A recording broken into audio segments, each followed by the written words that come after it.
तव्हां बेफ़िक्र थियो चाकर खान, ही जुए मुंहिंजी आहे। हितां तव्हांजे दुश्मन खे भॼण जी वाट बि कोन मिलंदी। मां पंहिंजे दुश्मननि जा हितां लाश खणी वञणु चाहियां थो मंसूर खान। तोखे दुश्मन जा लाश तोहफ़े में ॾींदुसि। ॿियो जेको हुकुम हुजे सर रखियुनि ते। मंसूर खान जेकॾहिं जाबर पनाह वरिती आहे करम खान वटि, त इहो करम खान कॾहिं बि जाबर खे असांजे हवाले कोन कंदो।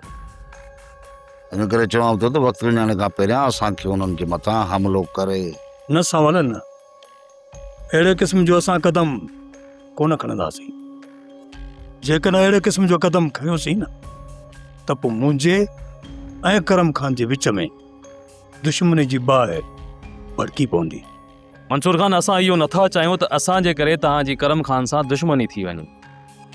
असां त बसि इहो था चाहियूं त असांजो दुश्मन असांजे हवाले कयो वञे। ॻाल्हियुनि ज़रिए मां जाबिर खे करम खान जे औताक मां तड़े कढंदुसि। पोइ ही जबल हूंदा ऐं पेचरा हूंदा ऐं पोइ तव्हांजो शिकार हूंदो।